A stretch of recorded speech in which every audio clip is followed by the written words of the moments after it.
प्रभूची स्तुती हो. माझं नाव आहे पास्टर राजेश केदावी. सर्वांचं या व्हिडिओमध्ये स्वागत असो. येशू ख्रिस्त आपला व आपल्या फॅमिलीला आशीर्वादित करो. आणि जसं तुम्हाला माहिती की आज आपण शेवटच्या दिवसात येऊन पोचलेलो आहोत. कधी पण आता रॅप्चर होऊ शकतं, कधी पण आता स्वर्गरोहण होऊ शकतं. येशू ख्रिस्त येऊ शकतो आपल्याला नेण्यासाठी. कारण इस्रायल राष्ट्र होऊन आता 70 वर्ष जे आहे ते पूर्ण झाले. आणि सर्वात महत्त्वपूर्ण चिन्ह आहे शेवटच्या दिवसाचं सुरू होण्याचं. आणि दुसरं चिन्ह म्हणजे की तुम्हाला माहिती की जगभरातून जे यहुदी लोक आहेत ते परत आपल्या राष्ट्रामध्ये इस्रायलमध्ये ते परत येत आहे. आणि हे दुसरं महत्त्वपूर्ण चिन्ह आहे. आणि तिसरं महत्त्वपूर्ण चिन्ह म्हणजे मंडळीचा जो काळ आहे, ज्याला आपण म्हणतो चर्च एज, ज्याला आपण म्हणतो कृपेचा काळ, जो 2000 वर्षाचा आहे, ते 2000 वर्ष पण आता संपत आलेले आहेत. म्हणून कधी पण स्वर्गरोहण होऊ शकतो. आणि जे शेवटचे दिवस आहेत ते या पृथ्वीवर चालू होऊ शकतात. म्हणून खूप आवश्यक आहे की प्रकटीकरण आणि डॅनियल हे जे पुस्तक आहे, हे पुस्तक वाचणे खूप आवश्यक आहे. कारण या दोन्ही पुस्तकामध्ये शेवटच्या दिवसात ज्या घटना होणार आहेत त्या सर्व घटनाचं वर्णन केलेलं आहे. सर्व भविष्यवाणी ह्यामध्ये आहेत. आणि खूप आवश्यक आहे हे भविष्यवाणी वाचणे. आणि पवित्र शास्त्र म्हणतं की जर तुम्ही भविष्यवाणी जी प्रकटीकरणामध्ये लिहिलेली आहे, जर ती भविष्यवाणी जर तुम्ही वाचाल, जर तुम्ही त्यावर विश्वास ठेवाल आणि देवाच्या कृपेने जर तुम्ही दुसऱ्याला सांगणार, पवित्र शास्त्र म्हणतं की तुम्ही धन्य आहात. म्हणून खूप आवश्यक आहे. कारण पवित्र शास्त्रामध्ये 40% जी आहे ती भविष्यवाणी आहे. आणि ती भविष्यवाणी आपल्यासाठी दिलेली आहेत.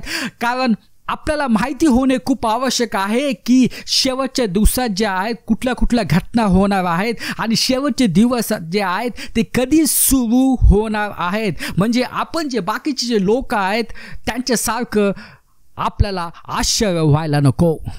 आणि आज आपण बघणार आहोत जे आजची जी मंडळी आहेत, आजचे जे चर्चेस आहेत, त्यांची जी भविष्यवाणी जी आहे ती आज आपण बघणार आहोत. आजच्या मंडळीची भविष्यवाणी. आता ही जी भविष्यवाणी जी आहे, ही भविष्यवाणी 2000 वर्षा अगोदर जी आहे पवित्र शास्त्रामध्ये ती भविष्यवाणी लिहिलेली आहे. आणि तीच आज आपण बघणार आहोत की आजचे जे चर्चेस जे आहेत, आजची जे मिनिस्ट्री जे आहेत, आजची जे मंडळी आहेत, त्यासाठी कुठली भविष्यवाणी पवित्र शास्त्रामध्ये आहे. त्यासाठी आपल्याला प्रकटीकरणामध्ये जावं लागेल. आणि जसं तुम्हाला माहिती आहे की प्रकटीकरण 1, 2, 3 मध्ये 7 मंडळीचा जो आहे तो उल्लेख झालेला आहे.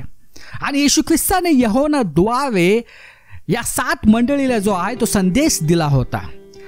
आता हा जो संदेश आहे त्या संदेशामध्येच जे आहे भविष्यवाणी दडलेली आहे. जो संदेश होता तो फक्त 7 मंडळीसाठी सीमित नव्हता. आता या सर्व जे 7 मंडळी होतात त्यावेळी अस्तित्वात होत्या, पण फक्त त्यासाठी हा जो संदेश तो सीमित नाही आहे.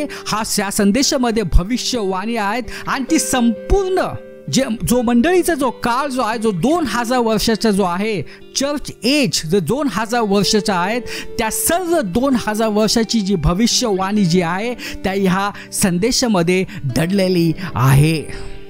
आणि तीच आज आपण बघणार आहोत की आजची जी चर्चेस आहेत, आजची जी मंडळी आहेत, त्यासाठी कुठली भविष्यवाणी 2000 वर्षा अगोदर दिली गेली होती.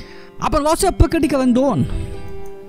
इथं म्हटलं आहे की प्रभूच्या दिवशी आत्माने माझा ताबा घेतला. माझे मागे मी एक मोठा आवाज ऐकला. तो आवाज कर्णासारखा ऐकू आला. तो आवाज म्हणाला, तू या सर्व गोष्टी पाहतोस त्यात तू पुस्तकात लिही आणि 7 मंडळांना पाठव. इफेस, स्मरणा, पर्गम, दुइतिरा, सार्दिस, फिलाडेल्फिया आणि लावदिकिया. तुम्हाला माहिती आहे की यूहन्नाला दृष्टांत झाला होता. यूहन्नाला स्वर्गात नेलं होतं. आणि शेवटच्या दिवसात ज्या घटना होणार आहेत त्या सर्व घटना येशू ख्रिस्ताने यूहन्नाला सांगितल्या होत्या. आपण पुढे वाचूया. माझ्या बरोबर कोण बोलत आहे हे पाहण्यासाठी मी मागे वळलो. जेव्हा मी मागे वळलो तेव्हा मी सोन्याच्या 7 दीपसमाया पाहिल्या. काय पाहिलं यूहन्नाने? सोन्याच्या 7 दीपसमाया.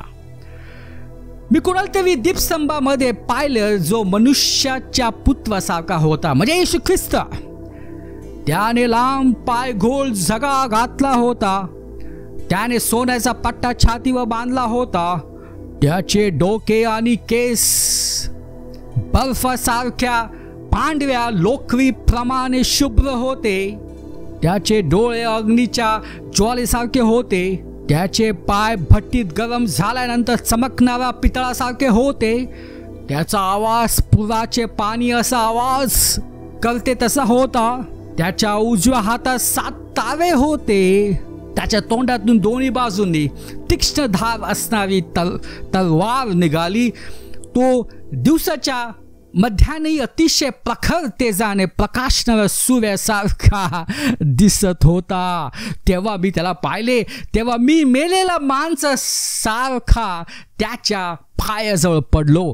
त्याने त्याचा उजवा हात माझ्यावर ठेवला आणि म्हणाला, घाबरू नकोस, मी पहिला आणि शेवटला आहे, मी जिवंत आहे. येशू ख्रिस्त म्हटला की मी जिवंत आहे, मीच पहिला आणि मीच शेवटला आहे. मी मेलो होतो पण पहा मी अनंत काळासाठी जिवंत आहे. येशू ख्रिस्त मला की मी मेलो होतो आणि पवित्र शास्त्र म्हणते की येशू ख्रिस्त जे आहे ते आपल्या पापासाठी त्याने क्रूसावर बलिदान दिलं. त्यामुळे आपल्या सर्व पापाची क्षमा झालेली आहे. जे भूतकाळाचे जे पाप आहेत, जे वर्तमान काळाचे जे पाप आहेत, जे भविष्यकाळाचे जे पाप आहेत, सर्व पापाची क्षमा झालेली आहेत. त्याला कबरीवर गाडलं गेलं आणि 3ऱ्या दिवसानंतर तो उठला आहे. हे पवित्र शास्त्रामध्ये लिहिलेलं आहे. म्हणून इथं काय म्हटलं आहे, मी मेलो होतो आणि पहा मी अनंत काळासाठी जिवंत आहे. येशू ख्रिस्त अनंत काळासाठी जिवंत आहे आणि म्हणून पवित्र शास्त्र म्हणतं की जो येशू ख्रिस्त विश्वास ठेवतो तो अनंत काळासाठी जिवंत राहील. माझ्याजवळ मरणाच्या व अधो लोकांच्या किल्ल्या आहेत, म्हणजे सर्व जे किल्ल्या ज्या आहेत त्या येशू ख्रिस्ताच्या जवळ आहेत. म्हणून ज्या गोष्टी तू पाहतोस त्या लिही, ज्या गोष्टी आता घडत आहेत त्या लिही आणि ज्या गोष्टी नंतर घडणार आहेत त्याही लिही. जे 7 तारे तू माझ्या हातात पाहिलेस, ज्यात 7 सोन्याच्या दीपसमया तू पाहिल्यास, त्याचा गुपित अर्थ हा आहे, 7 दीपसमया या 7 मंडळाच्या आहेत आणि 7 तारे हे 7 मंडळाचे देवदूत आहेत. म्हणजे जो संदेश जो दिला होता येशू ख्रिस्ताने योहानाला देण्यासाठी या 7 मंडळीला, तर या 7 मंडळीच्या संदेशामध्ये जे आहे ती भविष्यवाणी आहेत. आणि ही जी भविष्यवाणी आहे ती भविष्यवाणी संपूर्ण जो मंडळीचा जो काळ जो आहे, जो 2000 वर्षाचा आहे, त्यासाठी ही भविष्यवाणी आहे. म्हणून खूप आवश्यक आहे की जर आपल्याला आजचे जे चर्चेस जे आहेत, आजचे जे मिनिस्ट्री जे आहेत, त्याची आपल्याला भविष्यवाणी समजून घ्यायची आहे, त्याची आपल्याला भविष्यवाणी बघायची आहेत, तर जो संदेश दिलेला होता 7 मंडळीला, तो संदेश जो आहे देवाच्या कृपेने जो आहे तो समजणे खूप आवश्यक आहे. आणि तेच आज आपण करणार आहोत.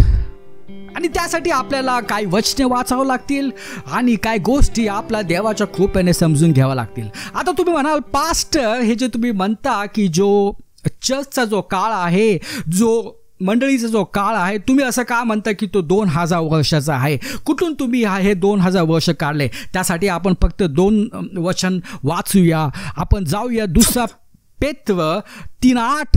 परंतु प्रिय मित्रांनो, ही एक गोष्ट विसरू नका की प्रभूला एक दिवस 1000 वर्षासारखा आणि 1000 वर्ष एका दिवसासारखी आहेत.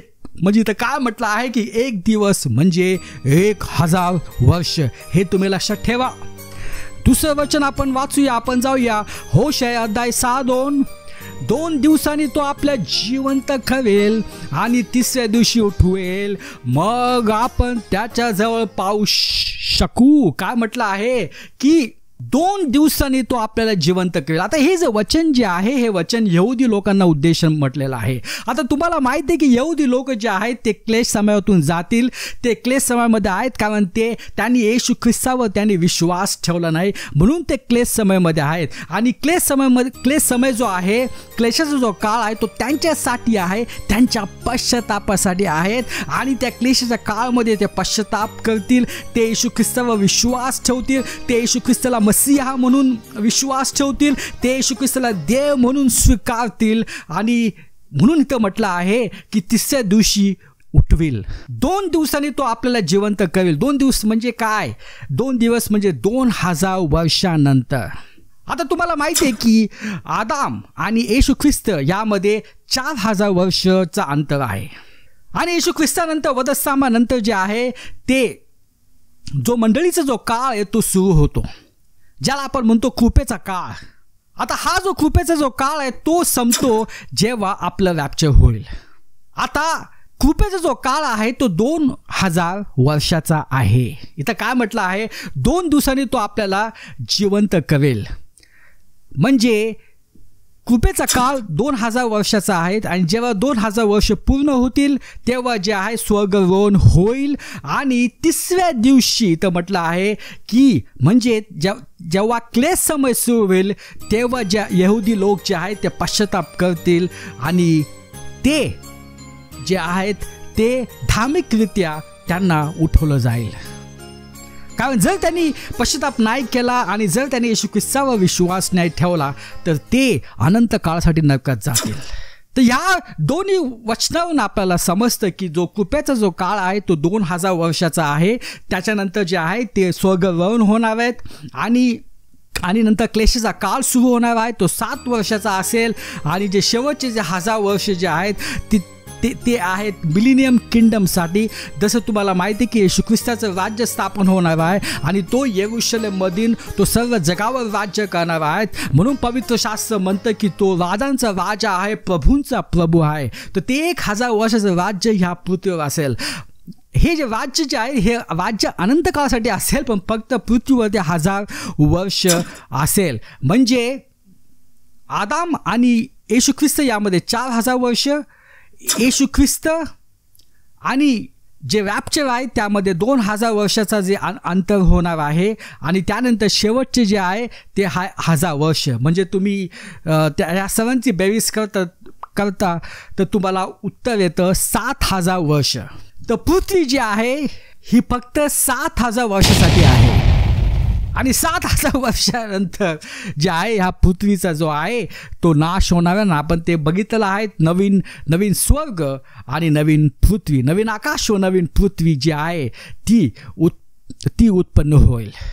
आणि जर तुम्हाला कोणी विचारलं की ही पृथ्वी किती वर्षाची आहेत, खूप सोपे उत्तर आहेत. आज आपण 2021 मध्ये आहे, म्हणजे ही पृथ्वी जी आहे ही 6021 वर्ष झालेले आहेत. आता या गोष्टीवर जे आहेत जे वैज्ञानिक आहेत आणि जे सेक्युलर मीडिया आहे ते तर विश्वासच ठेवणार नाही. ते म्हणतात की पृथ्वी जे आहे त्याला करोड वर्ष झालेले आहेत, पण ते सांगू शकत नाही की पहिल्या करोडो वर्षामध्ये काय झालं, दुसऱ्या करोडो वर्षामध्ये काय झालं.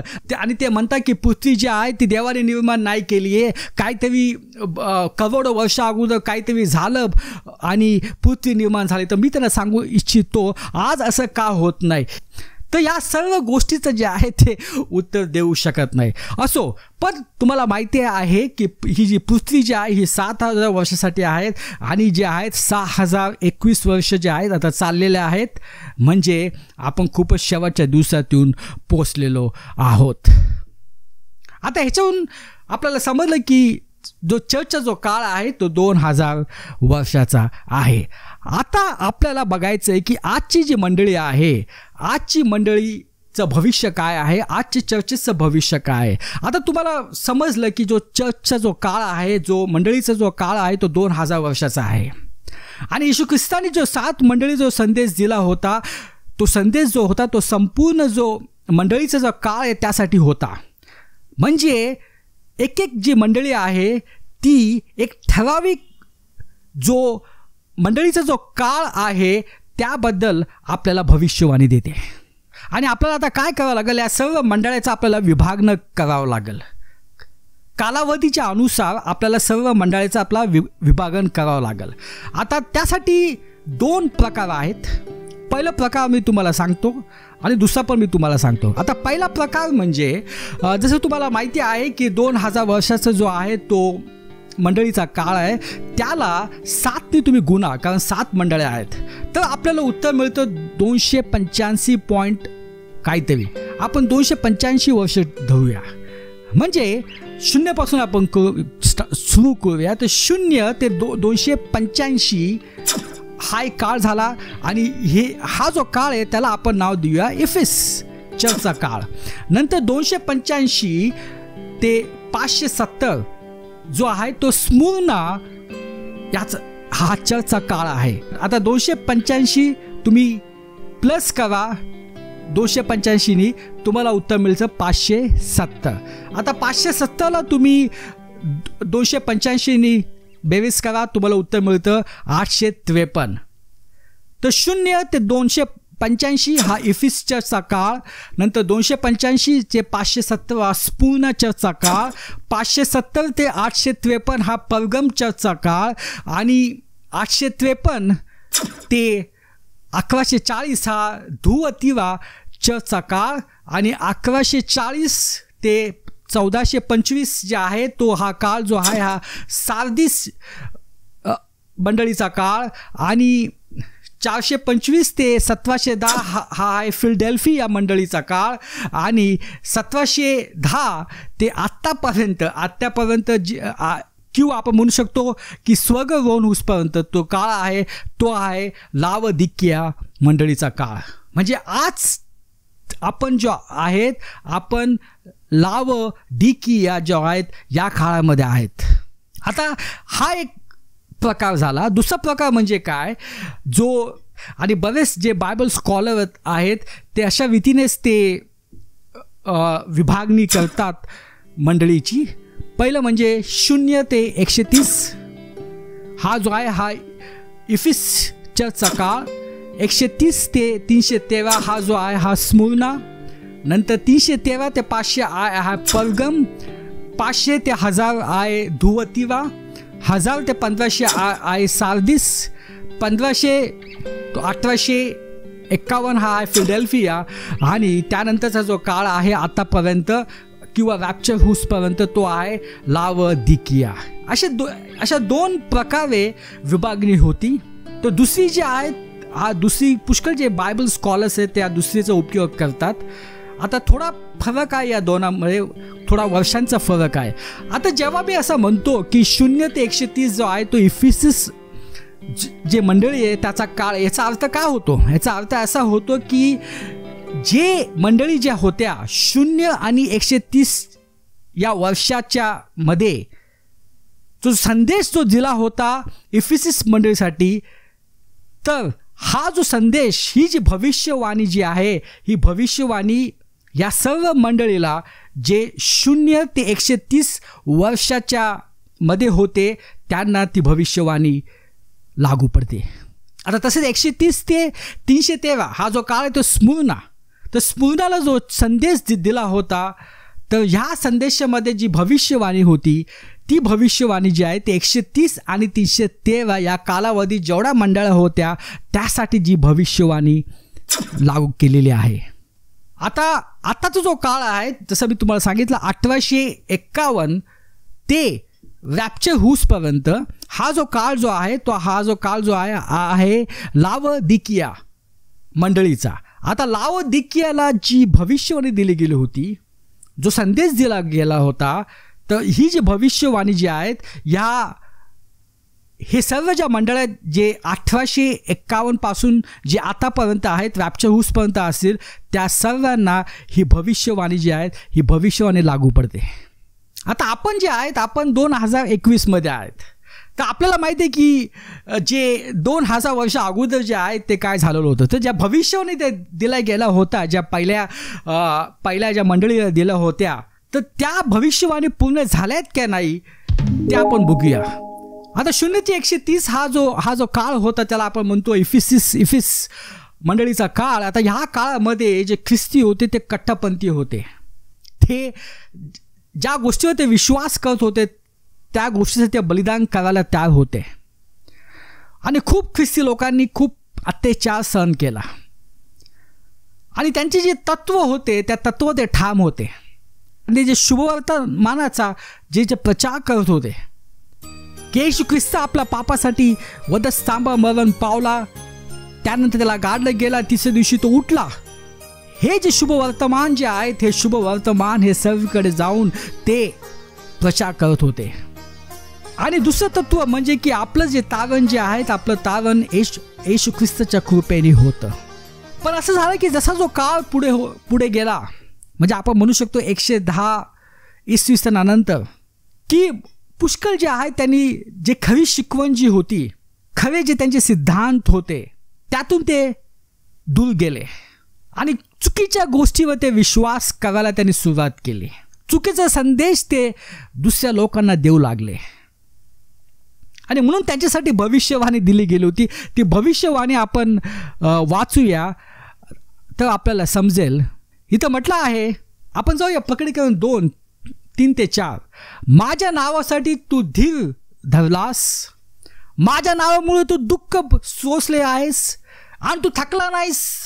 आताच तुम्हाला माहिती आहे की पहिले जे मंडळी होती त्यांनी खूप दुःख सहन केले, खूप अत्याचार सहन केला, खूप त्रास सहन केला.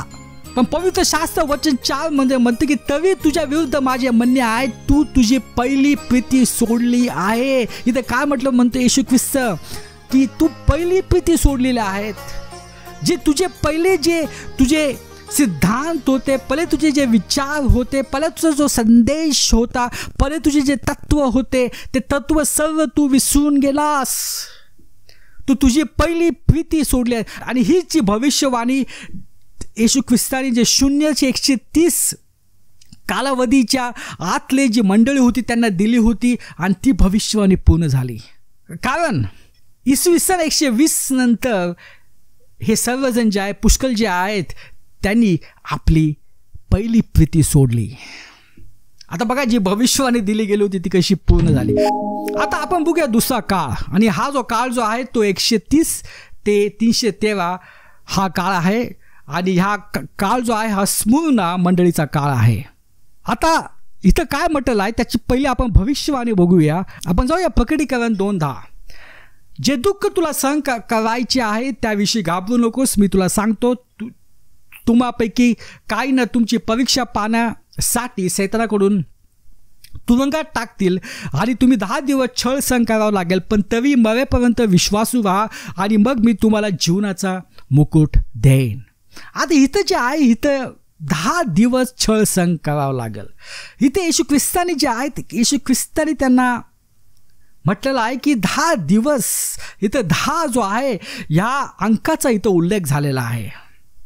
आता जसं मी तुम्हाला सांगितलं, हा जो काळ जो होता 130 ते 313. आता ह्याच काळामध्ये, आता जसं तुम्हाला सांगितलं की आपण 2021 मध्ये आहे, मग आपल्याला माहिती आहे की अगोदर काय काय झालेलं आहेत. आणि त्यावरून आपण समजू शकतो की जी भविष्यवाणी दिली गेली होती ती भविष्यवाणी त्या काळासाठी ती पूर्ण झाली आहे की नाही. आता त्याच काळामध्ये एक रोमन हुकुमशाह होता, त्याचं नाव होतं ऑगस्ट डायोक्लिशियन. आता हा जो होता हा अत्यंत क्रूर, आणि त्यांनी सर्वात जास्त ख्रिस्ती लोकांचं त्यांनी शोषण केलं. खूप ख्रिस्ती लोकांना त्यांनी मारलं. आणि त्यांनी एक हुकूम काढला की आपण 10 दिवस हे जेवढे पण हे जे ख्रिस्ती आहेत त्यांना 10 दिवस आपण अत्यंत त्यांना क्रूरपणे त्यांचा छळ करू, त्यांना वेदना देऊ, त्यांना कष्ट देऊ. आणि त्याचाच उल्लेख येशू ख्रिस्ताने केला होता भविष्यवाणीमध्ये की 10 दिवस जे आहेत, 10 दिवस तुम्हाला छळ सहन करावा लागेल. आणि आपण बघतो की हा जो आहे रोमन हुकुमशाह त्याने हुकूम काढला की 10 दिवस जे आहेत आपण त्यांच्यावर जुलमी रीतीने अत्याचार करू. बघा कशी भविष्यवाणी जी आहे ती भविष्यवाणी पूर्ण झाली. आपण दुसरं बघूया 313 ते 500. आता हा जो काळ जो आहे 313 ते 500 हा काळ परगम या मंडळीचा काळ आहे. आता आपण पहिलं भविष्यवाणी बघूया आणि बघूया ती पूर्ण झाली की नाही. इथं काय म्हणतं, मला माहीत आहे जे ते सैतानाचे सिंहासन आहेत ते तुम्ही राहता. काय म्हणतो येशू ख्रिस्त, मला माहिती आहे तुम्ही कुठे राहता. जे ते सैतानाचे सिंहासन आहे तरी तुम्ही माझ्या नावात दृढ आहात. अंतिपाच्या काळात सुद्धा माझ्यावर तुमची असलेली विश्वास तुम्ही नाकारला नाही. अंतिपा माझा विश्वासू साक्षीदार होता, तो तुमच्या शहरात मारला गेला सैतान जेथे राहतो असे ते तुमचे शहर आहे. इथं काय म्हणतो येशू ख्रिस्त, सैतान तिथं राहतो. खूप आवश्यक आहे तुम्ही इतिहासामध्ये वाचा की ही घटना कुठल्या शहरात झालेली आहे. तरीही तुमच्या विरुद्ध माझे म्हणणे आहे की तुमच्यात असे लोक आहेत की जे बलामाची शिकवण आचरणात आणतात. बलामाने बालकाला इस्रायल लोकांना पाप करायला कसे लावायचे ते शिकवले. त्या लोकांनी लैंगिक पापे करून आणि मूर्तीला वाळलेले अन्न खाऊन पाप केले. आता या काळामध्ये 313 ते 500 मध्ये एक जो आहे एक सम्राट होऊन गेलेला आहे, रोमन सम्राट. त्याचं नाव होतं कॉन्स्टंटाईन. आणि हा जो होता त्यांनी एक युक्तिवाद केला, कारण त्याला समजलं की जेवढा आपण ख्रिस्ती लोकांना त्रास देऊ तर त्यांची संख्या जी आहे त्यांची संख्या अधिक वाढते. तर त्यांनी काय केलं की जो रोमन जे साम्राज्य आहेत आणि जे मंडळी आहेत त्याचे एकीकरण केलं. आणि त्यामुळं काय झालं, हे सगळं रोमन साम्राज्याचं जी मूर्तीपूजा जी आहे, त्यांचे जे जुन्या ज्या खोट्या परंपरा ज्या आहेत, जे मूर्तीपूजा जे सैतानी गोष्टी आहेत, त्या सर्व ज्या आहेत त्या मंडळीमध्ये आल्या. आणि म्हणून तुम्ही बघता अजूनपर्यंत काही मंडळीमध्ये ह्या सर्व ज्या ह्या सर्व परंपरा चालू आहेत. आणि ह्या काळापासून म्हणजे आपण म्हणू शकतो 325 इसवी सनानंतर मध्ययुगीन काळ सुरू झाला, ज्याला आपण म्हणतो डार्क एजेस. आता हा जो काळ जो होता 325 इसवी सन ते 1500 इसवी सन, हा जो काळ होता, ह्या काळामध्ये तुम्हाला पवित्र शास्त्र वाचत मनाई होते. तुम्ही देवाचं वचन तुमच्याजवळ ठेवू शकत नाही, तुम्ही वाचू शकत नाही, तुमच्या घरात ठेवू शकत नाही. जर तसं आढळलं तर तुम्हाला ठार मारलं जातं, असा हुकूम त्यावेळेस होता. म्हणून या काळाला म्हटलं जातं की अंधाराचा काळ, मध्ययुगीन काळ. कारण पवित्र शास्त्र नव्हतं, देवाचं वचन नव्हतं. आणि देवाची वचन जे आहे ते एक ज्योत आहे. जर जीवनात वचन नाही आहे तर तुमचं जीवन एक अंधारासारखं होऊन जातं, तुम्हाला समजत नाही की काय आहे पुढे. आणि तसं झालं होतं. सर्व खोटी जी शिकवण जी आहे ती रोमन साम्राज्याची खोटी शिकवण आली. त्यात ते असे सांगायचे की जर तुम्हाला स्वर्गात जायचं असेल तर तुम्हाला चांगल्या गोष्टी कराव्या लागतील, तुम्हाला सर्व आज्ञा मानाव्या लागतील, तुम्हाला हे करावं लागेल, तुम्हाला ते करावं लागेल. आणि जे ते प्रचार करायचे तुम्ही आम्हाला पैसा द्या, आणि जे तुमचे जे मृत नातेवाईक आहेत त्यांच्यासाठी आम्ही प्रार्थना करू आणि त्यांना आम्ही स्वर्गात पाठवू. अशा सर्व खोट्या जी शिकवण आहे त्यावेळेस सर्व चालल्या होत्या. तर ही घटना जी आहे 313 ते 500 या काळामध्ये बघा कशी भविष्यवाणी जी आहे ती भविष्यवाणी पूर्ण झालेली आहे. आपण आता दुसऱ्या काळामध्ये जाऊया. आपण जाऊया 500 ते 1000 वर्ष हा जो काळ आहे आणि त्याला म्हटलं जातं धुवतिवा. आता हिची आपण भविष्यवाणी आपण पहिलं बघूया आणि मग त्यावर आपण मनन करूया. आपण जाऊया प्रकटीकरण 2:20. तरीसुद्धा तुमच्या विरुद्ध माझे म्हणणे आहे, इजेबेल नावाची स्त्री जी स्वतःला संदेष्टी म्हणविते आणि ती तिच्या शिकवणीने माझ्या सेवकांना अनैतिक लैंगिक पाप व मूर्तीसमोर ठेवलेले अन्न खाव्यास मोहविते, तरी तुम्ही तिला खुशाल तसे करू देता. काय म्हटलंय? तरी तुम्ही तिला खुशाल तसे करू देता. आता प्रकटीकरण 2:27 इथं म्हटलं आहे की तसा मी सुद्धा त्याला पहाटेचा तारा देईल. इथं काय म्हटलं आहे की त्याला पहाटेचा तारा देईल. आता हा पहाटेचा तारा कोण होता? आता हा पहाटेचा तारा म्हणजे जॉन वेक्लिफ. ते जे होते ते एक चर्च रिफॉर्मर होते. चर्च रिफॉर्मर म्हणजे त्यांना समजून आलं की ज्या शिकवण जे चालू आहे आणि ज्या प्रथा ज्या चालू आहेत त्या सर्व चुकीच्या आहेत आणि त्यासाठी ते एकदम प्रखर रीतीने ते बोलायचे. आणि त्यांना म्हटलं जातं रिफॉर्मेशनचा पहाटेचा तारा. तुम्ही इतिहासामध्ये बघा, जॉन वेक्लिफ त्यांना म्हटलं जातं morning star of the reformation. आता रिफॉर्मेशन म्हणजे काय? सुधारण्याची क्रिया. आता ही जे रिफॉर्मेशन जे आहे ते रिफॉर्मेशन सुरू झालं 1500 इसवी सनानंतर, पण याचा जो पाया जो होता, पाया जॉन वेक्लिफ यांनी तो पाया उभारलेला होता. आता जॉन वेक्लिफ यांनी 13व्या शताब्दीमध्ये त्यांचा जन्म झाला आणि ते मोठ्या जोशाने ते जे चुकीच्या ज्या प्रथा होत्या त्याविरुद्ध ते बोलायचे. आपण पुढच्या काळामध्ये जाऊया. आपण जाऊया 1000 ते 1500 वर्ष या काळामध्ये, आणि त्या काळ म्हटलं जातं सार्दिस. आता सार्दिस म्हणजे ज्याला आपण म्हणतो रेड वन, लाल. आणि ह्या काळामध्ये स्पॅनिश इक्विजिशन. आता तुम्ही इतिहासामध्ये बघा की स्पॅनिश इक्विजिशन काय आहे, आणि या स्पॅनिश इक्विजिशनमध्ये खूप ख्रिस्ती लोकांना मारलं गेलं. आता पुढचा जो काळ आहे तो आहे 1500 ते 1851, आणि तो काळ आहे फिलडेल्फिया मंडळीचा. आता याची भविष्यवाणी आपण बघूया. आपण जाऊया प्रकटीकरण 3:8. मला तुमची कामे माहीत आहे, पहा मी तुमच्या समोर दार उघडे करून ठेवले आहेत, ते कोणी बंद करू शकणार नाही. मला माहीत आहे की तू दुर्बळ आहेस, तरी तू माझा शब्द पाळलेला आहेस आणि माझे नाव नाकारले नाहीस. आता जेवढ्या मंडळं होत्या, या सर्व मंडळामध्ये ही जी मंडळी होती ती फिलडेल्फिया मंडळी, त्यावर येशू ख्रिस्त खूप खूप आनंदित होते. का म्हटलं येशू ख्रिस्तानी इथं? तू माझा शब्द पाळला आहेस, तू माझा शब्द पाळला आहेस, तू माझे वचन पाळले आहेस. येशू ख्रिस्ताला या जी मंडळ होती, ही मंडळ खूप अभिमान होता.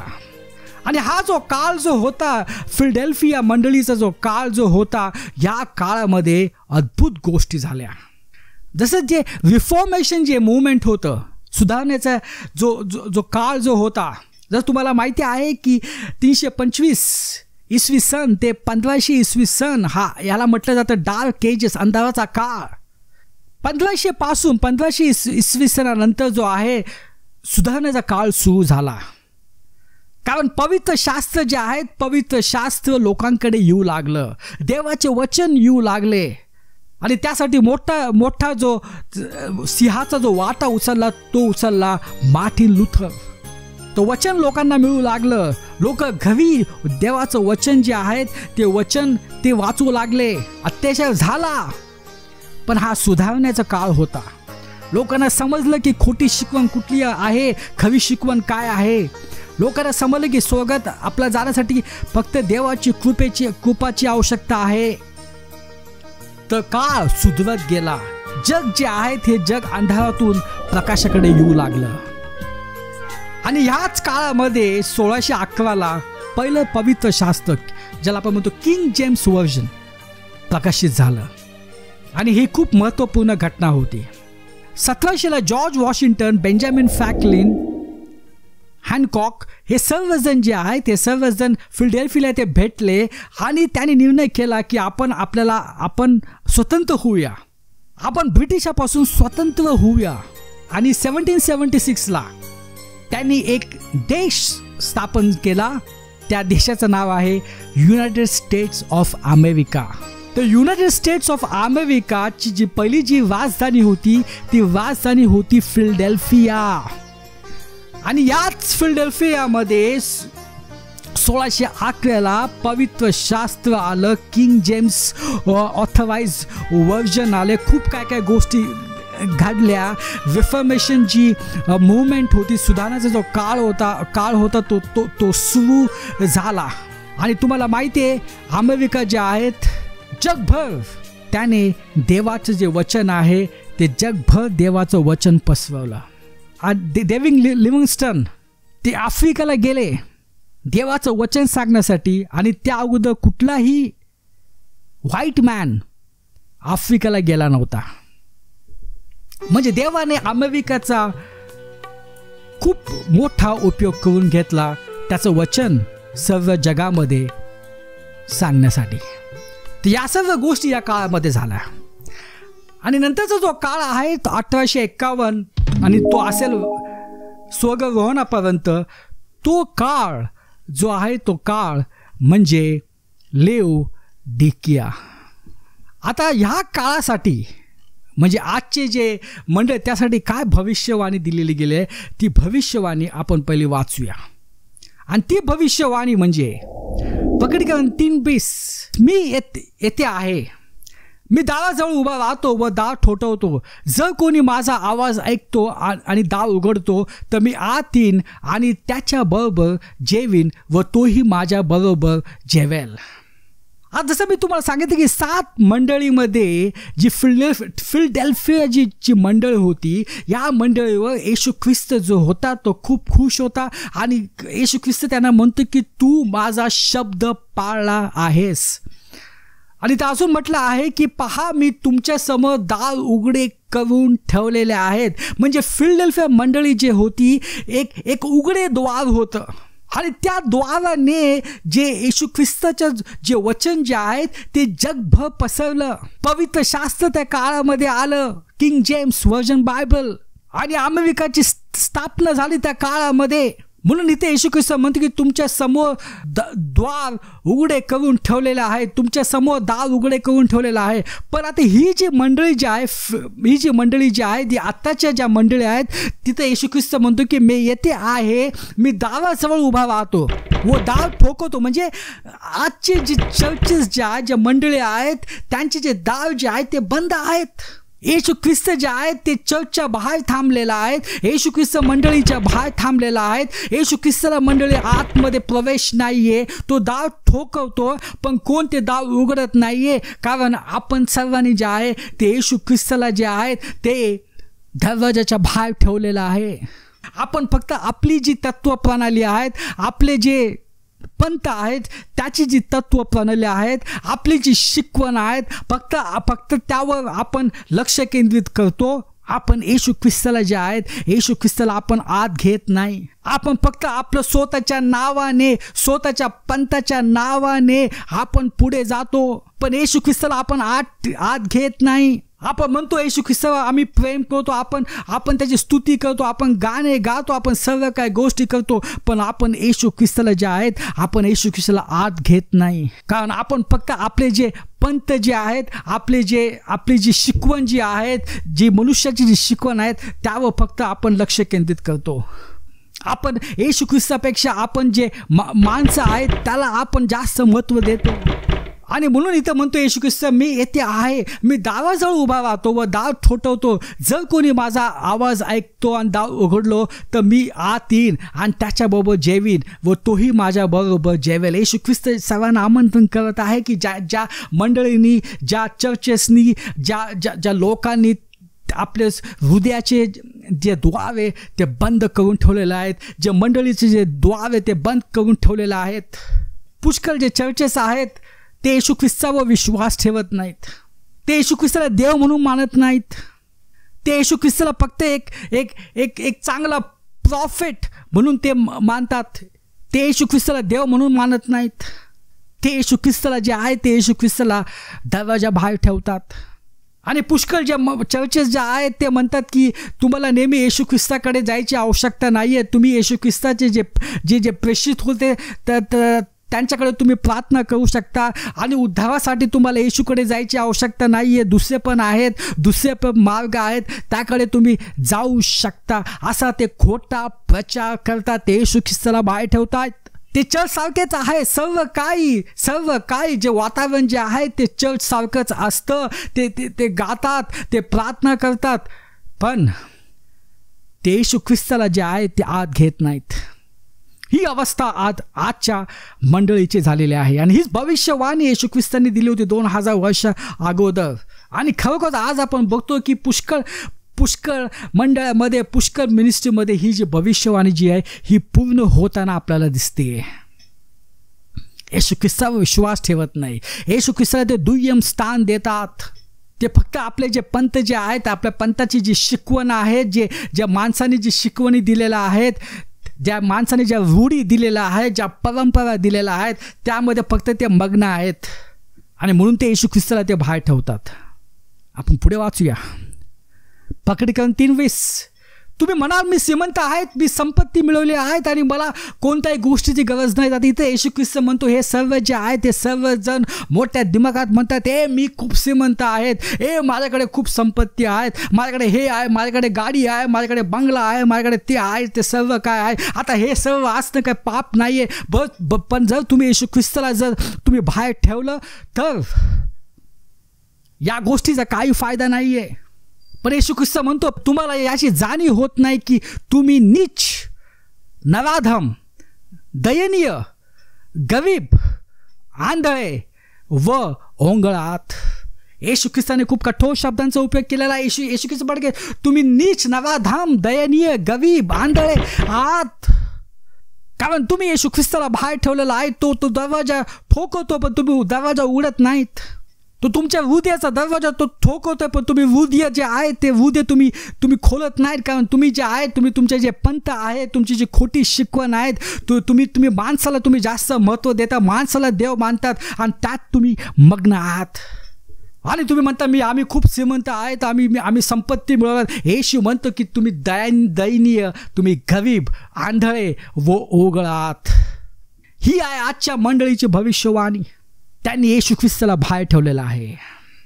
त्यांनी येशू ख्रिस्ताला चर्चच्या दरवाजा बाहेर ठेवलेला आहे आणि येशू ख्रिस्त दरवाजा ठोकवतो.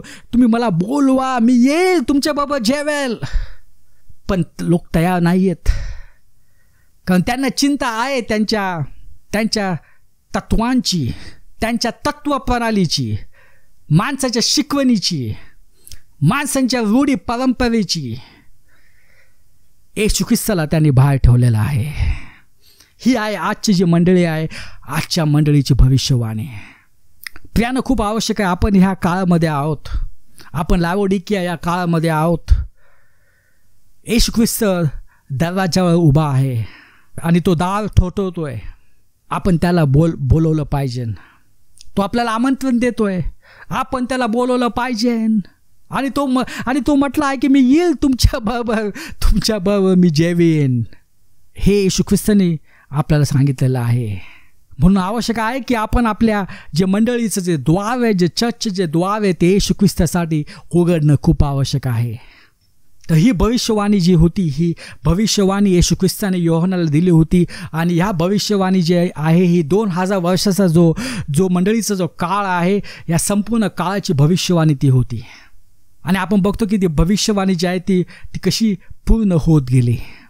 आपण प्रार्थना करूया. हे पिता परमेश्वर, धन्यवाद देतो तुझ्या महान जे बलिदान तू केले त्यासाठी धन्यवाद देतो. ही सर्व प्रार्थना येशू ख्रिस्ताच्या नावाने करतो. आमेन.